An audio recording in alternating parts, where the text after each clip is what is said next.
Bonjour et bienvenue dans cette capsule où je vais vous parler aujourd'hui de Parcoursup et on va voir plus précisément comment rédiger son projet de parcours de formation motivé. Alors avant de commencer, sachez que toutes les informations qui sont données dans cette capsule, vous pouvez les retrouver sur le site de l'ONICEP en tassant sur un moteur de recherche rédiger mon projet de formation motivée. Alors je vous rappelle que sur la plateforme Parcoursup, vous devrez formaliser un argumentaire précisant vos motivations pour chaque vœu. Alors en règle générale, l'argumentaire doit être de 1500 caractères au maximum, mais certains établissements pourront vous demander des argumentaires un peu plus longs. Alors, avant de vous lancer dans la rédaction de votre projet motivé, je vous conseille d'aller chercher quelques informations. On va les lister. D'abord, il faut bien vous renseigner sur les caractéristiques de la formation que vous visez. Quels sont les contenus, l'organisation des enseignements, quel type d'examen. Et puis les connaissances et les compétences qui sont attendues. Et n'hésitez pas à aller jeter un coup d'œil aux poursuites d'études, ça peut vous donner des idées pour rédiger votre parcours.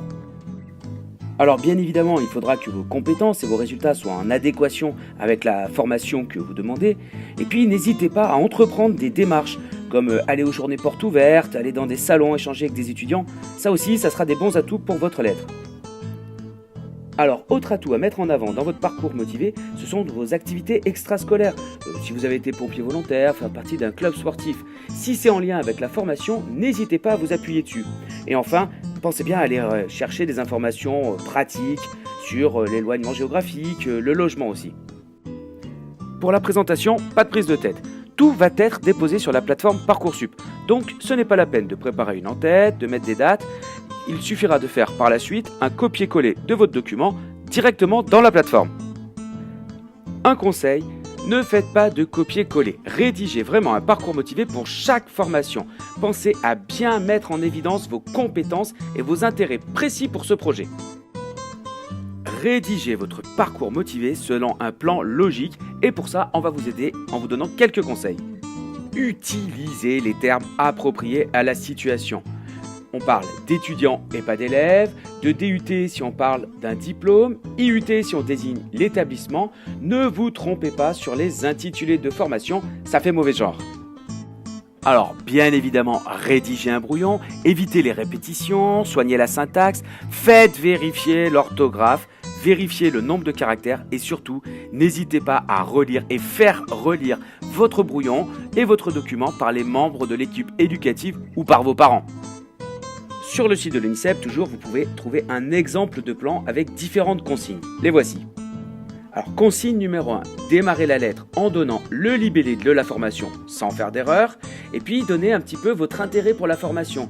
Par exemple, en disant que ça vous permettra de trouver un emploi et d'assurer la continuité par rapport aux études que vous avez déjà réalisées. Deuxième consigne, mettre en relation vos attentes et vos besoins avec le type d'enseignement proposé.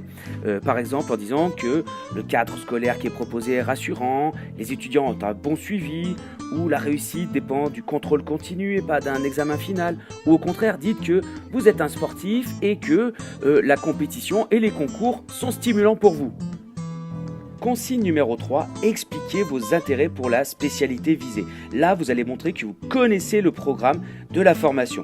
Alors, par exemple, si vous voulez faire un DUT, dites qu'il y a une grande variété de matières, que ça couvre plein de domaines, qu'elle permettra de vous familiariser avec des nouvelles technologies que vous n'avez pas abordées avant, mais qui sont la continuité de ce que vous avez déjà fait.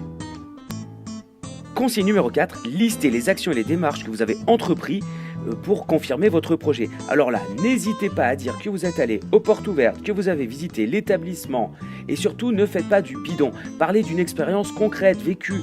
J'ai vu que vous aviez tel type d'équipement, j'ai vu la salle de... Ce genre de choses qui montrera que vous avez vraiment fait la démarche.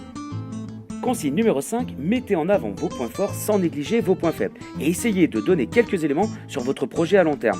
Par exemple, je fais un DUT mesures physiques parce que j'ai le goût pour les sciences et les manipulations, j'ai un petit niveau en anglais mais je compte faire un séjour à l'étranger dans les années à venir. Terminez enfin par une phrase de conclusion et une petite formule de politesse. J'espère que cette lettre retiendra votre attention. Veuillez agréer, messieurs, madame, mes salutations distinguées, par exemple.